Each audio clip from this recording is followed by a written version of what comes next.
not say, oh yeah, we'll fight it in the future. Once your signature is on a paper, it's binding, especially with contracts.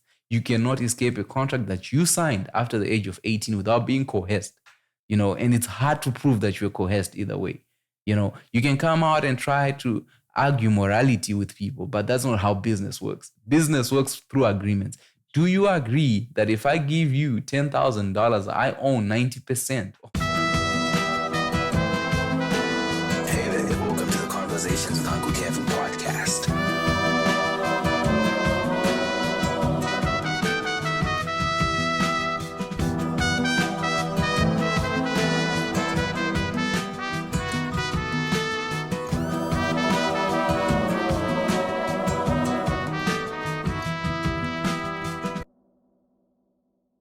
Guys, how you doing? Welcome back to the podcast. I hope you are having a good time. I hope you had a great week. Today, man, we'll be continuing the session that we started last time. Last time we were speaking about content. Today we'll be talking about contracts. I just saw a tweet from Meg the Stallion where she was saying her label is refusing that she should release new music, and how she was happy that she was finally releasing her final album of her current label, and which will make a contract now and void. Now, I'm not really quite up to date with Megan's contract, but what I do know is when I saw that tweet and when I've been reading the comments that people have been making, it's a topic that it warrants a discussion, something that we need to talk about. As a quick recap, last week the main point I was trying to put across was creating content is expensive. Creating media, any form of media, and is expensive because there's a lot of costs that are involved. There's a lot of individuals that are involved that take part in the creation of this. So there's a lot of money that trades hands between content being created to content being delivered to your houses. The one thing that I regret not doing last week was not defining what content is, because I feel like we use the word content, but we don't really define it. A lot of times we just speak about it. Oh, you're a content creator, you're content this. And I feel like this is one of the most misused terms. So before we go deeper into Make the Stallion story, I would like to give you a backstory of what content is. All right. So content is the information contained within communication media. This includes internet, cinema, television, radio, audio, CD, books, magazines, physical art, and live event content. It's directed at an end user or audience in the sectors of publishing, art, and communication. In other definition is content is the last C word of marketing and digital media, often misused, never defined, and frequently offensive to the ears. Content is not stuff that we are going to upload to the thing. Content is information and entertainment that people actively, willingly pay for, with either their attention or money or both. It's a social object around which discussions take place, helping to focus and start social interactions between and among people. It's an extension to the product that helps someone fulfill their job to be done. So once we know what content is, so content is basically information. This information can be in the form of videos like the one you're watching right now. This can be through text when you're reading a newspaper. This can be through music. Music is a form of content because there's the music shit. There's all that stuff that's involved in the creation of music. That's a form of content. So content takes on a lot of things, and it's very hard to define because content is the thing, right? it's the thing. It's what we are currently. What you're listening to is content. I'm creating content, and you're consuming the content that I've created. So the reason we had to start with last week in defining how content works for companies such as Netflix is there's really not a separation between what Netflix does and what Spotify does and what Amazon does and what Facebook does. In a sense, all those platforms are involved in some form of content marketing or content. They're in the business of content in some form or way, which is why I say there isn't much of a difference in what they do. However, there is a difference, and I'll be lying to you to say like, oh yeah, they're the same. But the truth is, at the base of what most media companies do is trade content. So that's what we are here to learn about. That I would like to bring your attention to, and why I was speaking about Make the Stallion, and when I read her tweet, what it brought me back to was, I remember, if you've followed me from my reaction channel, you'd know that I made a reaction to Taylor Swift. Like, Taylor Swift had an issue with her management or her label, which was under Scooter Braun, where they would not sell her masters back to her. And we had a little discussion over there of how contracts work in the music industry.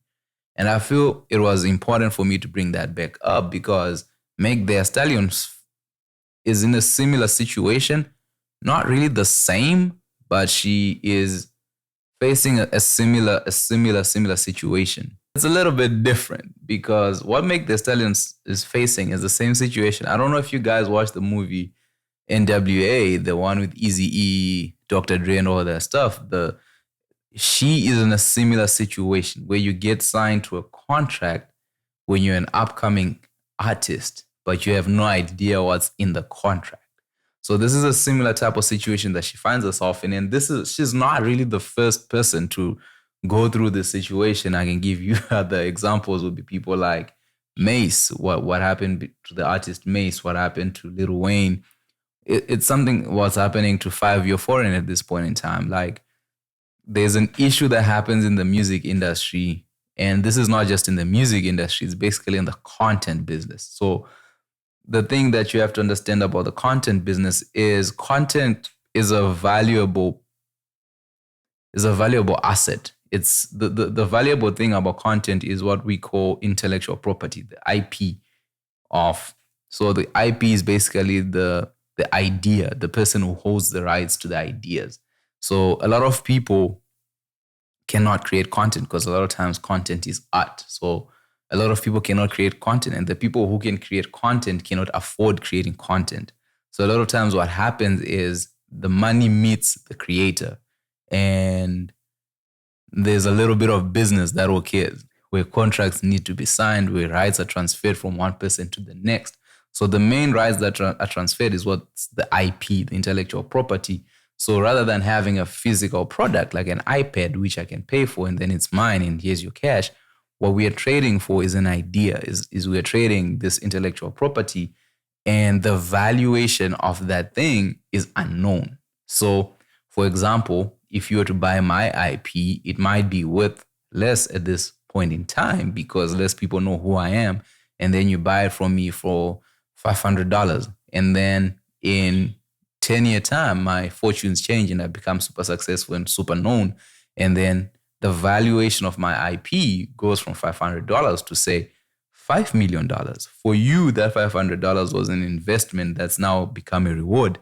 However, for me, that's a loss because when you gave me $500 whilst I needed it, it's now worth $5 million and I will not eat out of it. So a lot of times the issues that occur between artists and record labels arise from this major issue. So what we're going to do is, if you didn't listen to the podcast of last week, is where we spoke about how content makes money and how the whole thing makes money. But this week, what we're trying to touch on is how do artists get signed and how do content creators get signed and how do these issues of contractual disputes occur.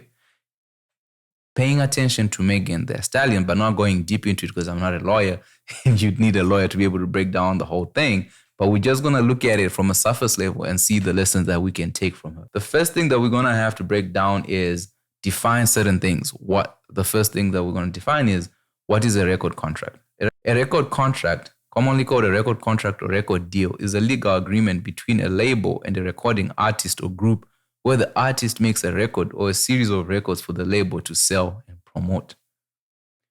What is a record label, you ask? A record label, a record company, is a brand or trademark of music recordings and music videos, or the company that owns it. Sometimes a record label is also a publishing company that manages such brands and trademarks, coordinates the production, manufacture, distribution, marketing, promotion, and enforcement of copyright for sound recordings and music videos, while also conducting talent scouting and development of new artists, and maintaining contracts with recording artists and their managers. The term record label derives from the secular label in the center of a vinyl record, which prominently displays the manufacturer's name along with other information.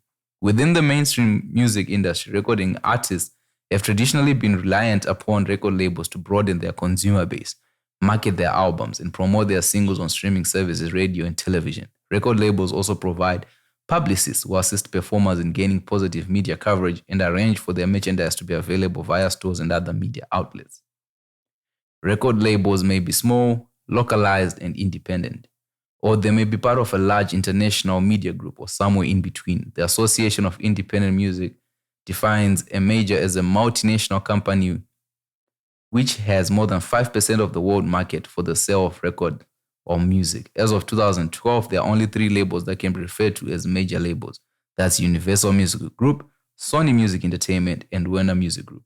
In 2014, AIM estimated that majors had a collective global market share of some 65 to 70%. Record labels and music publishers that are not under the control of the big 3 are generally considered to be independent. Even if they have a large corporation with complex structures, the term indie is sometimes used to refer to only those independent labels that adhere to independent criteria of corporate structure and size.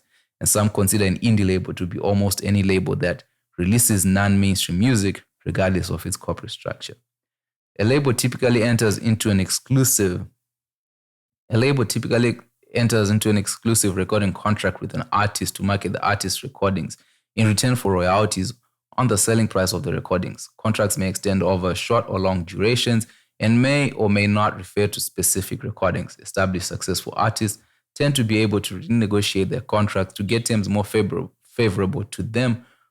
But Prince's much publicized 1994 to 1996 feud with Warner Bros. Records provides a strong counterexample, as does Roger McGuinn's claim made in July 2000 before US Senate comment that the Brides never received any of the royalties they had been promised from their biggest hits, Mr. Tambourine Man, and 10. So, as we can see, there's a lot of issues, and I hope that you're still with me here that we will have to unpack. A contract either provides for the artist to deliver completed recordings to the label or for the label to undertake the recording with the artist. For artists without a recording history, the label is often involved in selecting producers, recording studios, additional musicians, and songs to be recorded, and maybe supervise the output of recording sessions. For established artists, a label is usually less involved in the recording process. The relationship between record labels and artists can be a difficult one. Many artists have had conflicts with their labels over the type of sound or songs they want to make, which can result in the artist's artwork or titles being changed before release. Other artists have had their music prevented from release or shelved. Record labels generally do this because they believe that the album will sell better if the artist complies with the label's desired requests or changes. At times, the record label's decisions are prudent ones from a commercial perspective, but these decisions may frustrate artists who feel that their art is being diminished or misrepresented by such actions. In the early days of the recording industry, recording labels were absolutely necessary for the success of any artist. The first goal for any new artist or band was to get signed to a contract as soon as possible. In the 1940s, 1950s, and 60s, many artists were so desperate to sign a contract with a record company that they sometimes ended up signing agreements in which they sold the rights to their recordings to the record label in perpetuity. Entertainment lawyers are usually employed by artists to discuss contract terms. Research shows that record labels still control most access to distribution. A look at an actual 360 deal offered by Atlantic Records to an artist shows a variation of the structure. Atlantic's documents offers a conventional cash advance to sign the artist, who would receive a royalty for sales after expenses were recouped. With the release of the artist's first album, however, the label has an option to pay an additional $200,000 in exchange for 30% of net income from all touring merchandise, endorsements, and fan club fees. Atlantic would also have the right to approve the act's tour schedule and the salaries of certain tour and merchandise sales employees hired by the artist. In addition, the label also offers the artist a 30% cut of label's album's profits, if any, which represents an improvement from the typical industry royalty of 15%. Having gone through this little article that I came up with, I will share with you guys some of the articles that I will be reading. So when it comes to content, businesses that are in the business of creating content or marketing and distributing content, they mainly care about one thing. Businesses need content to showcase to people. That's how they make their money. So it's all about getting people to watch content. However, this content is created by content creators. These content creators can be you and me. And you and me live every day. We have our daily lives that we're constantly living, whereby we are paying rent, looking for gas money, we're going to work, trying to survive, we're doing everything that we can to survive. And the main thing that we need is financial resources to be able to do the things that we love. So, for example, if you grow up loving making music, you need money to pay your rent, but you still want to make music. Music is a craft which you have to master, and it's a difficult craft to master if you don't have the time. So, especially, for example, think about if you have to go to school, you have to go to work, and then you have to come home and work on your homework and then work on the music. A lot of times people cannot do this. So, what happens for artists, especially talented people, is they go out and seek people who can fund their dream. By fund their dream, this means you're looking for someone who will give you money to be able to make your music and pay your rent. And you're looking for someone who has money, so you create this partnership. Through this partnership, this person then gives you, say, $50,000, and it's like, okay, take this 50,000, invest it in your album. By investing in your album doesn't just mean go put it all in music. It also means pay your rent, buy yourself food, make sure you're comfortable and you're able to create the best music possible. From this 50,000, we'll create an album, we'll create music. This music will be sold. Whatever we sell from this music will pay off the 50,000 that you're given, which is called a loan, or what is people call it in advance. All right. So when your music goes out and is distributed to content platforms such as radio stations, such as Spotify, such as streaming platforms, the money we make from all these services will then be taken back and pays off that loan advance that you got. From that loan advance, we then negotiate how much you get and how much the label gets. And in most cases, this is where the unfavorable terms come in. Because remember, you are a struggling artist who's looking to survive in the world. The moment you sign a contract, a lot of times what happens is a lot of people do not read their contracts and do not understand the language in contracts. So they just sign these papers. And a lot of these people who give you these contracts have knowledge of the game and have been in the industry and are prepared to wipe you out. So what they'll make you do is, listen, I'll give you 100,000, 50,000, 5,000, $10 if you just sign this paper, right? In signing that paper, you're signing away a lot of rights. And what tends to happen a lot of times is when you're starting out without any income, without any money, any amount of money that you're offered, you take, because, hey, who's going to turn down money when you need to pay rent, right? But in doing that, you sacrifice a lot. And a lot of times what happens with artists is you need these people, you need their help, you need their money to fund your dreams. However, you also need to be smart and have an understanding of how to negotiate a contract. So a lot of times people are offered the first contract and then just sign that because if that money works out, you will never see it again, right?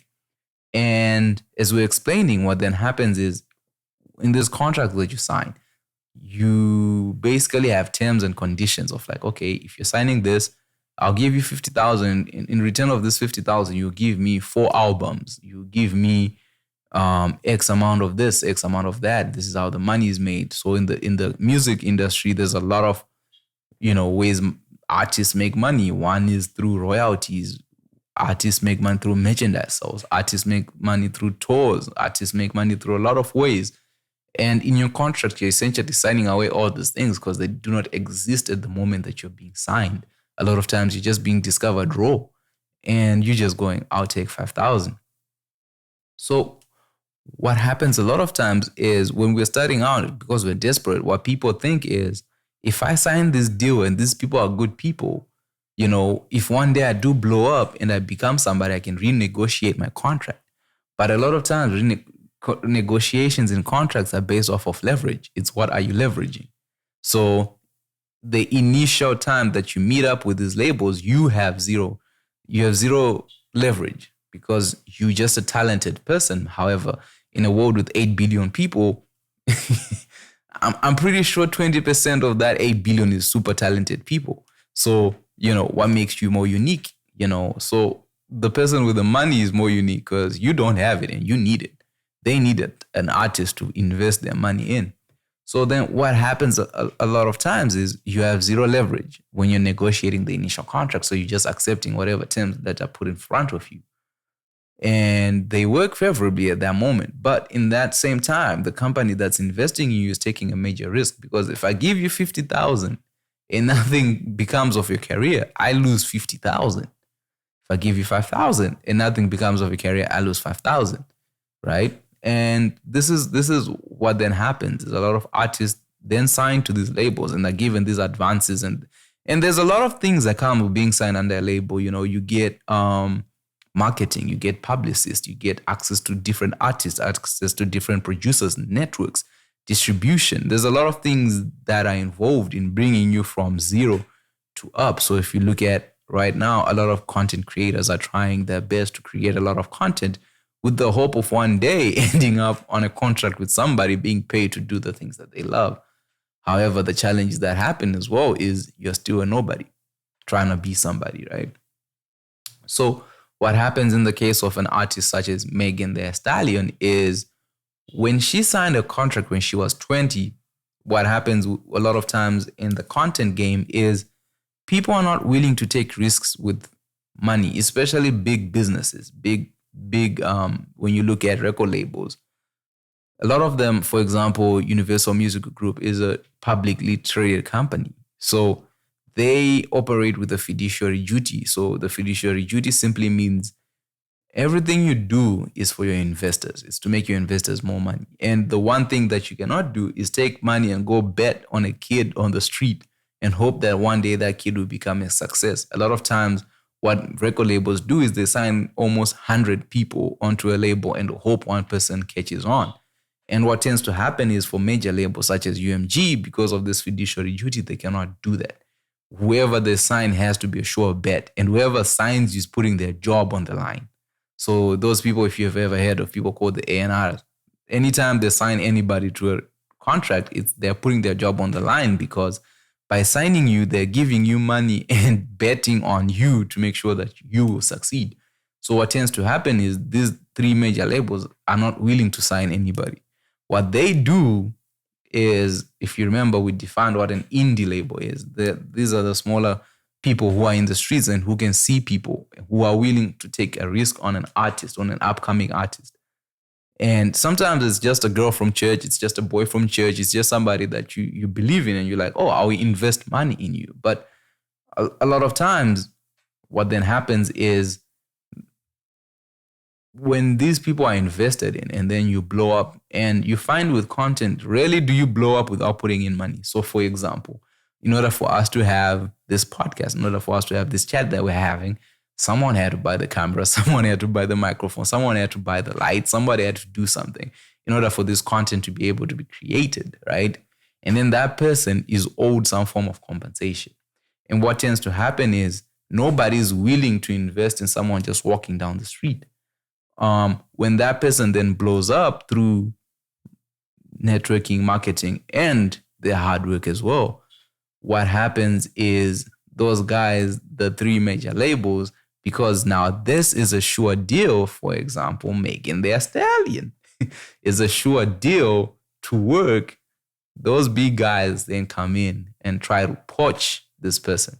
And then when they try to poach you, they realize you're in a contract. And a lot of these contracts that people sign are, a lot of independent labels, a lot of people who sign people is they just Google a music contract. And some of these contracts that are on the internet are like the toughest contracts ever, because once you sign, it's legally binding, but the language used in those contracts is just too much. So, and then they realize, oh, you're down under a contract. And then you start hearing that an artist is complaining about their contract, how unfair their contract is. But in terms of when the contract was signed, it was not unfair. It was literally fair because you were willing to sacrifice, it's the statement that you'd rather own 50% of something than 100% of nothing. And in most cases, that's what happens. And what happens is people sign contracts with the hope of renegotiating.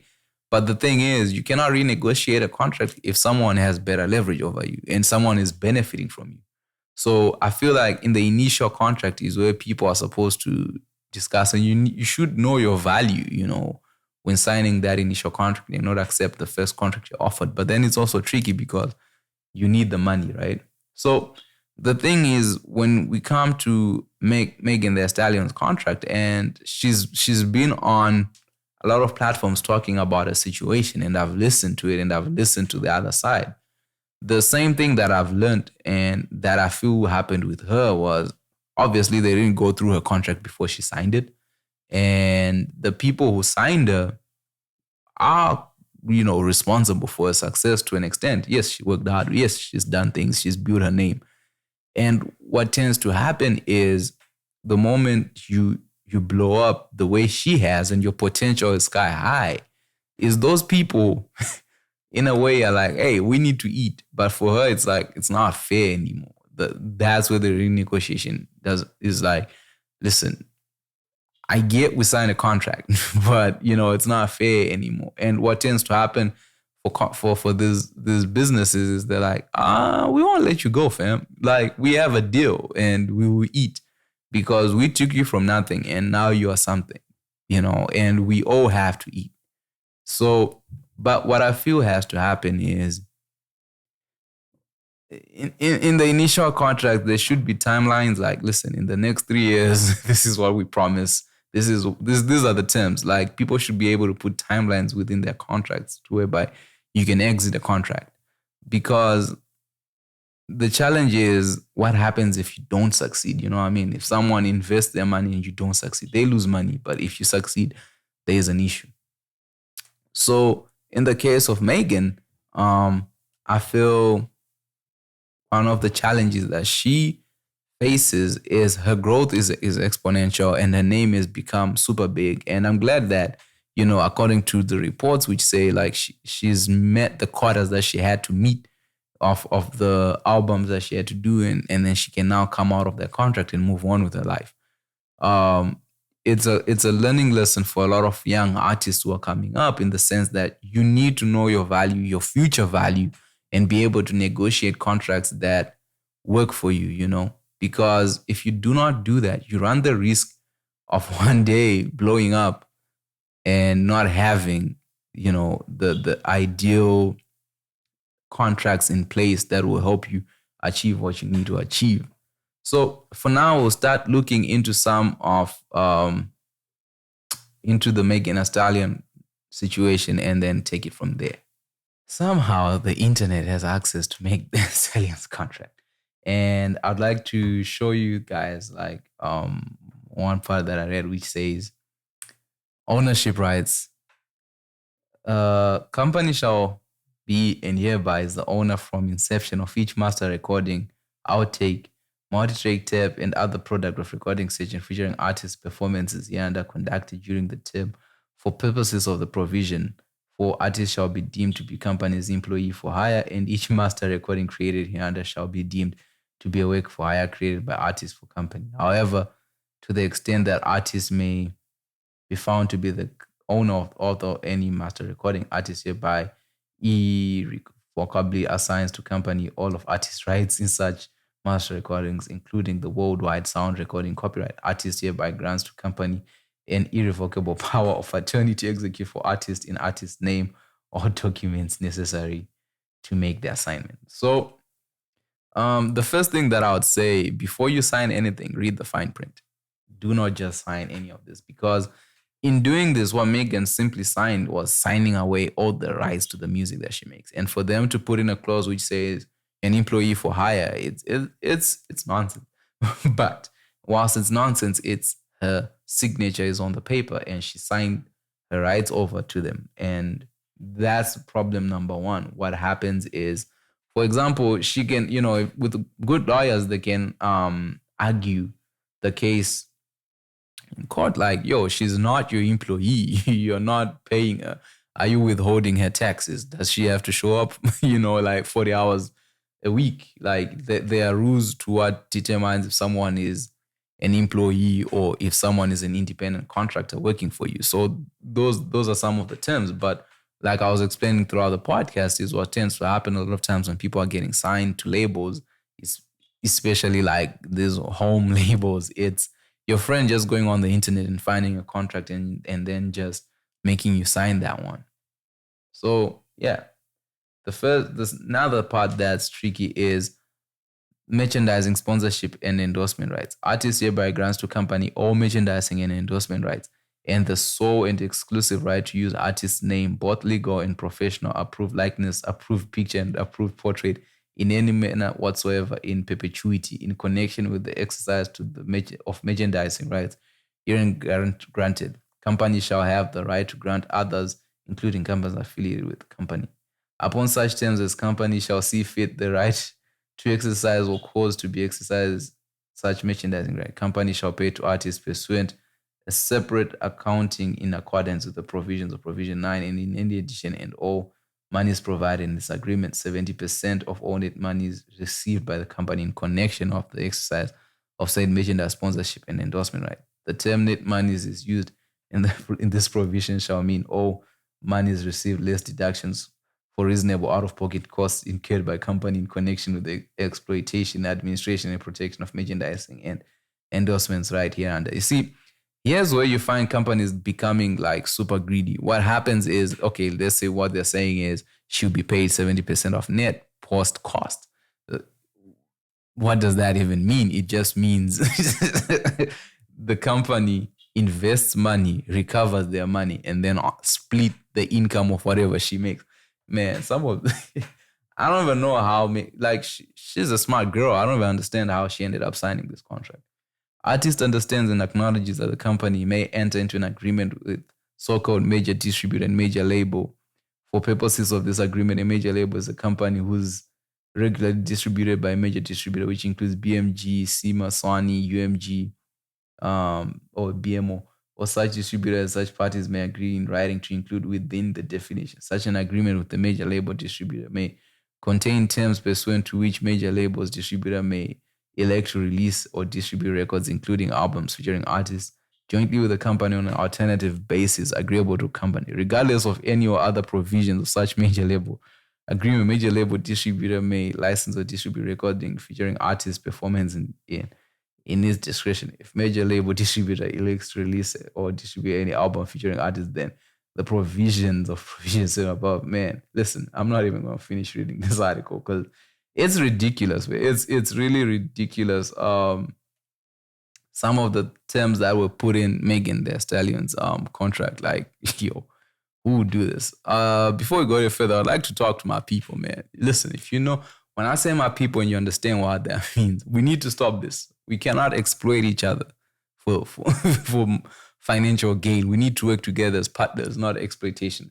What Megan Thee Stallion's deal was, that was pure exploitation. I explained to you guys the importance of getting signed and how money trades hands and how artists are developed. And I understand that if someone helps you grow, they should eat with you as you make money. However, on the other hand, it's not right to exploit somebody. The deal that Meg Thee Stallion is on is pure exploitation. Like you cannot tell me that's a fair deal. That is ridiculous. In the article on Rolling Stone, Megan literally breaks down what the facts are. 1501 doesn't want to approve my budget to put out album that the court is allowing me to be released. 1501 tried to stop my release. I prevailed in court. 1501 tried to fight the decision today. The court denied request. I don't own my masters. 1501 owns 50% of my copyright, 100% of my admin rights. So by 50% of a copyright, this is the IP that we spoke about. And then 100% of admin right, it means they're the ones responsible for licensing her music outside to other people who want to use it. So for example, if you were to write a show for Netflix or any place and you wanted to use Megan Thee Stallion's music, you'd have to get licensing rights from them. Right now it's 60-40, but I'm responsible for the expenses associated to the recording. This tends to happen because a lot of times in business, no one wants to cover the cost. So what they do is they'll say, I think this is common courtesy. Like it's something that happens a lot. It's I'll upfront the money, right, to pay for costs. And then when the money comes back, I'll take back what I put in. So essentially, I'm recovering my principal and then we split the profit.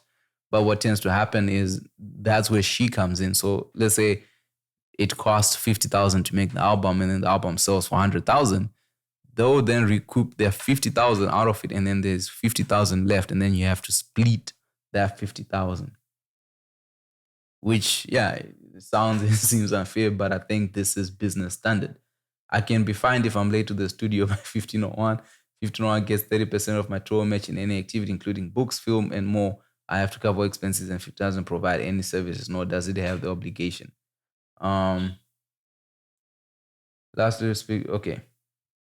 So the main things that are in the issue is the contract that she signed was not a professional contract. I don't really think they used any lawyers. Like I said, I thought it was downloaded from the internet. However, what has to happen in that field is they had to come down and sit down, with proper lawyers, with proper people, cool heads in the room, and negotiate a fair negotiation. But the challenge that I feel would happen now is the leverage swing is swung, the leverage pendulum is swung Megan's way, because Megan is now bigger than the artist that was signed by 15:01. So in terms of negotiating, there is no fair negotiating, because how do you quantize the value that these guys, by investing, like what $10,000 meant to making the Stallion at 20, and how much is that valuable to her today? Because I think right now she's probably one of the most paid artists in the world. Brand wise, I feel she's big. She's big enough to make a lot of money. So, 10,000 to her today, it'll be hard to equate or even evaluate in terms of like how much is she worth. So in this case, I don't know how they would renegotiate the contract, but they also think, like, from reading the contract like we just did, we can understand that, yeah, she's really in a terrible deal. Like, it's not good. However, part of this podcast is just for us to learn, and what I want you to learn as a content creator is to have an understanding of what happens when you start signing away certain rights, your valuable rights. So your IP, your name, those are some of the things that are very valuable. And there are people who pay you top dollar.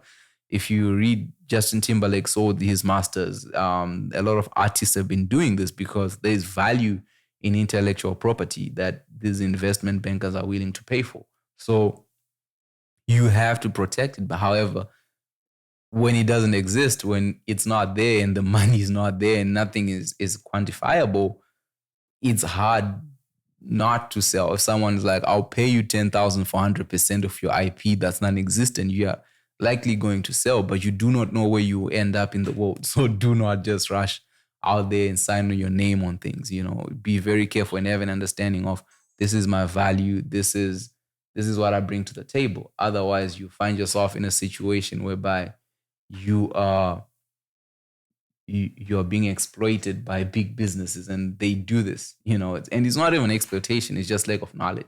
A lot of times what happens for people is they lack the knowledge to know what's going on, and that's how you end up in a tough situation. So what I would always say, people say, oh, you should always hire a lawyer. It's lawyers are expensive. What you have to do is read, and what you don't understand, Google, watch podcasts like this, DM people like me, DM people like lawyers. Like, I'm not a lawyer, but I can be able to be like, oh man, that's a terrible contract. Pay your cousin who's going to law school, or somebody go to a law school and be like, guys, can you go through my contract and help me understand in a layman? Because the other thing that happens, especially in entertainment business, is a lot of people are friends. Lawyers are friends of the record labels that you're trying to sign to. This person is trying to be friends with the lawyers that you're negotiating against. So they will not always have your best interest at heart. So you always have to read the fine print. No matter what, read the small print, because that's what screws you over in the long term. And have an understanding of, what's my value. Know your value. As a content creator, that's the main thing you have to understand. What is my value? What's the value of my audience? What's my potential? People like Megan Thee Stallion are big artists. She's a very big artist who can go global. She's already global. She did that track with BTS. That opens the Asian market. That opens markets that I'm pretty sure when she was being signed, they never dreamed of. So you have to be very careful, and you have to really understand what you're building and what you're trying to build. What's your legacy and what are you going for? Understand this, and be conscious of the decisions that you make. Before signing to anybody and signing off your IP, pay attention to what you're signing and read it through, because you have issues. And do not say, oh yeah, we'll fight it in the future. Once your signature is on a paper, it's binding, especially with contracts. You cannot escape a contract that you signed after the age of 18 without being coerced. And it's hard to prove that you're coerced either way. You can come out and try to argue morality with people, but that's not how business works. Business works through agreements. Do you agree that if I give you $10,000, I own 90% of your future earnings? And you say yes. Listen, you cannot then come around and be like, I was desperate. You cannot say that. Know who you are and fight for your rights. Go into partnerships. Do not go in desperate. Partner with people, have an understanding of what they bring to the table, what you're bringing to the table, and negotiate fairly. And understand that us as people, especially minorities, we cannot allow to oppress ourselves because it doesn't work. Either way, we lose. 1501 loses in this case. Like, yeah, I do know they make money, but listen, it's 6 albums in and she's out. Then what? And then what? You know, these things happen. The valuation, like I heard they didn't even like her fifth album that she gave them. Like, that's what happens. If you're not exploiting each other, we grow together. It's more than 6 albums. It's two, I do not know, till death do us part. But the thing is, we keep on trying to, I don't even know what it's called, man. Like, we keep on trying to oppress each other just to succeed. But the thing is, we have to partner up, not use these crabs in a bucket mentality, man. We need to grow up and we need to make changes real quick and understand businesses works better when we partner up rather than when we treat each other as food. And to artists and content creators out there, be very careful before you sign away your IP. With that said, I hope you guys enjoy this. Next week we'll be looking at Taylor Swift contract and what happened over there in terms of content. I really enjoy making this content video. So let me know in the comment section which other videos you guys, other topics you'd like me to research and come back and talk to you about. To Making the Stallion, I wish you nothing but the best. To all the hearties, thank you for tuning in. See you in the next one.